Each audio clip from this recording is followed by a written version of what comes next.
I would like to start by acknowledging that we meet today on Wiradjuri country, and I've been humbled and blessed to be on this land for 2 decades almost. So I come from India, and I have worked towards building an inclusive narrative for Australia.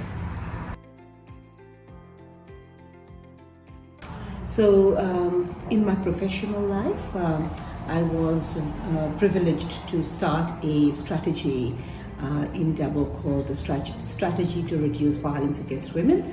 It was a New South Wales government initiative to prevent and eliminate violence against women and children. So very lucky to have been one of the first regional specialists for this region. And in my personal life, I started exploring this land, this beautiful land and its people.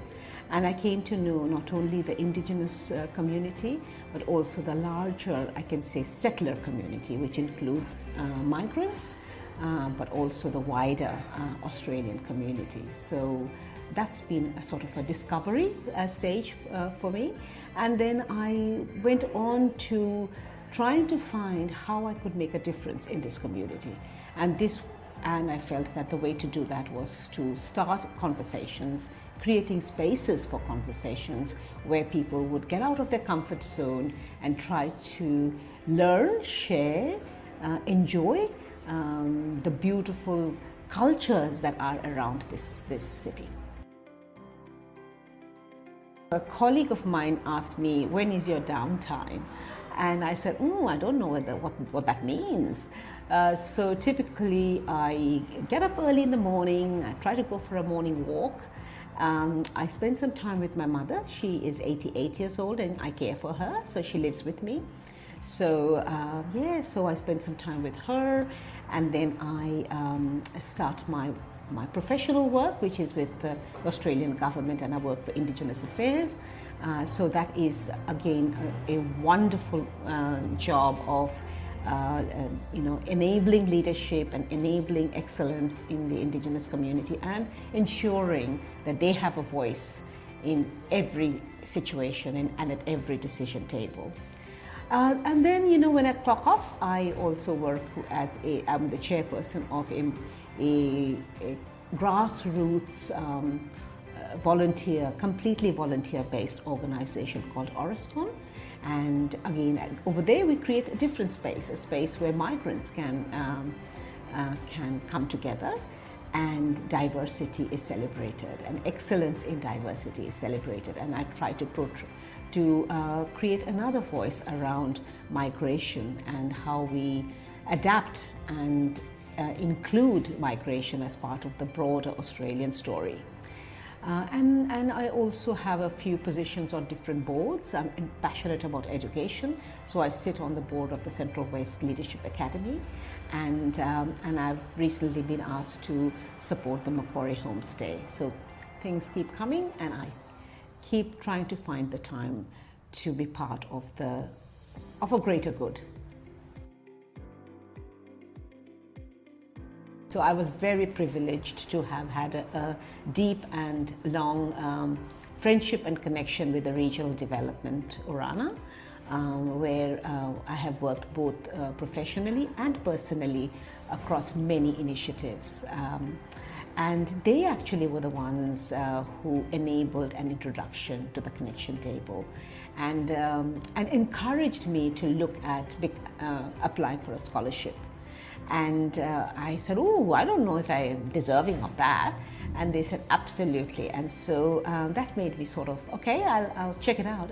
And when I looked at the connection table and all the things that were sitting there like gifts to be taken, it was like Christmas come early, really. So I applied for the scholarship, and I was accepted, and I started my adventure with the connection table. It's been a beautiful journey. I have loved it. In fact, I have downloaded the app on my phone, and every day on my way to work, I listen to a podcast. I have asked for help on certain aspects, like, I can't find a speaker, can you point me in the right direction, or I'm thinking of this, is there anybody who can help? And so it's been like another friend that, a friend that you can lean on from time to time, and they're always there when you want them.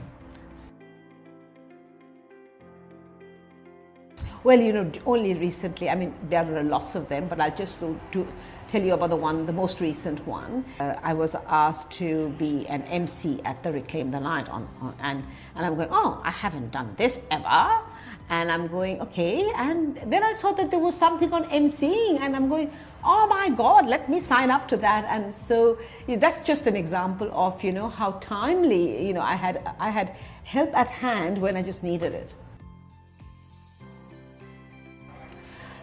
I believe great leaders lead from the front and lead from the back. So there are times when they have to stand up and stand out and show the way. And sometimes they have to stand back and listen and guide and enable other leaders to come forward. So leadership takes many shapes. And I think the most important part of a leadership is agility. Agility to move across the different positions of leadership, agility to sometimes listen and sometimes not listen as well when it's too noisy and it's too crowded, and sometimes you just have to stand still and not listen to people and know that that there is a greater path. So to be able to drown the noise, show the path, support and enable others, that is, in my mind, leadership. Not be afraid to speak the truth, not be afraid to be contradicted, not be afraid to be questioned. Be brave, be courageous, get out of your comfort zone, try something different. I was a very shy person. I didn't want to speak to no one. I didn't want to speak. I was, sitting in a corner and I was very happy to listen. But I decided that, I have to learn how to talk. I have to learn how to speak to strangers. So yeah, absolutely. So I say, get out of that comfort zone, try something different, give it a go.